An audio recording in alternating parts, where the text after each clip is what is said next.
Hello champions, welcome back to the channel. Class 10 maths की तैयारी को एक लेवल अप ले जाने के लिए आज हम लोग चैप्टर स्टार्ट करने वाले हैं 4। इस चैप्टर का नाम है क्वाड्रेटिक इक्वेशन। इस चैप्टर में पढ़ेंगे क्वाड्रेटिक इक्वेशन क्या होता है, किस तरह से क्वाड्रेटिक इक्वेशन को सॉल्व किए जाते हैं, कितने मेथड होते हैं। तो सबसे पहले हम लोग चलते हैं, डिस्कस करते हैं कि क्वाड्रेटिक इक्वेशन है क्या। Standard form of quadratic equation एक ऐसा इक्वेशन जब आप इसके पहले चैप्टर 2 या 3 में पढ़ चुकेंगे। लीनियर इक्वेशन, लीनियर इक्वेशन का मतलब होता था कि अगर एक्स की जो पावर है वो 1 होती थी, लेकिन मान लीजिएगा अगर एक्स की पावर 2 हो जाए तब क्या होगा।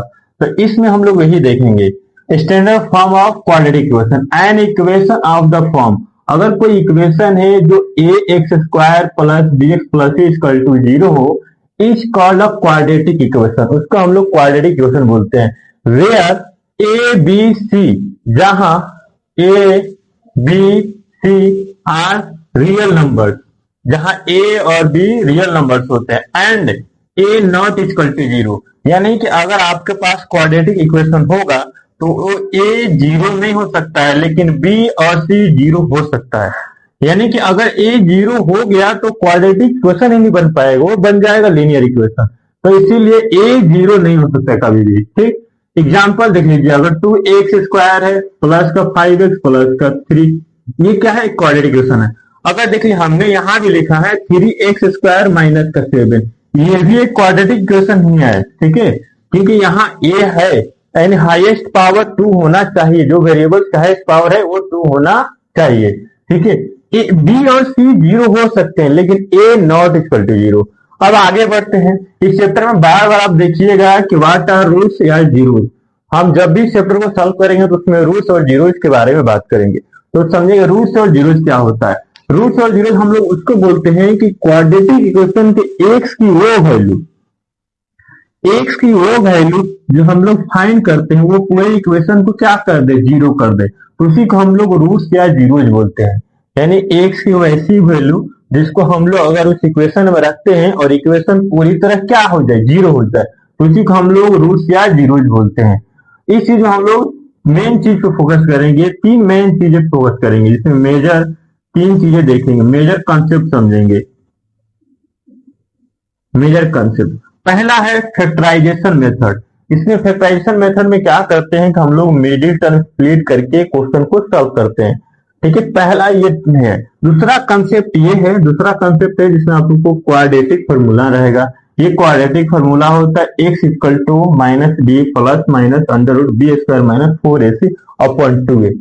क्वाड्रेटिक इक्वेशन से पहले हम लोग उसको पहले अगर नेचर ऑफ रूट्स देखेंगे कि जो नेचर ऑफ रूट्स क्या है। अगर हमारे पास क्वाड्रेटिक इक्वेशन है तो उसके नेचर ऑफ रूट्स क्या होंगे। नेचर ऑफ रूट्स का मतलब पहले डिस्क्रिमिनेंट भी बोलते हैं, डी को क्या बोलते हैं हम लोग, डिस्क्रिमिनेंट। नेचर ऑफ रूट्स 3 तरीके के होते हैं।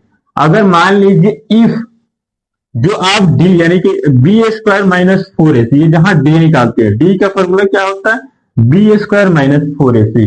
अगर आप डी का वैल्यू निकालते हैं, ठीक है, इक्वेशन जैसे यहां दिया रहेगा इससे, अगर आप डी निकालते हैं फॉर्मूला से पुट करके, बी मतलब यहां देखिए कोएफिशिएंट क्या है, यहाँ पे बी यहां होता है, स्टैंडर्ड फॉर्मूला से कंपेयर कराएंगे तो ए के जगह पे क्या है, 2 है, बी के जगह पे क्या है, 5 है, सी के जगह पे क्या है, यहाँ 3 है। तो उसी तरह कोएफिशिएंट लेंगे यहाँ पे और उससे कंपेयर करा के उसके वैल्यू को रखेंगे और पुट करेंगे।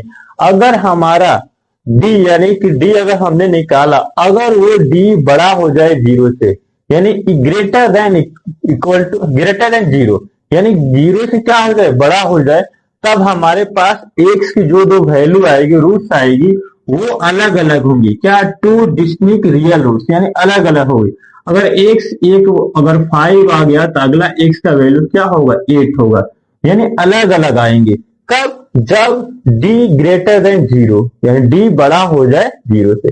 सेकेंड कंडीशन ये कहता है कि if B square minus 4ac, मतलब d, अगर d का वैल्यू इक्वल आ जाए 0 की, यानी d इक्वल टू द 0, तब क्या होगा, 2 इक्वल रियल रूट्स, यानी x के जो भी दो वैल्यू आएंगे वो क्या होंगे, इक्वल ही आएंगे।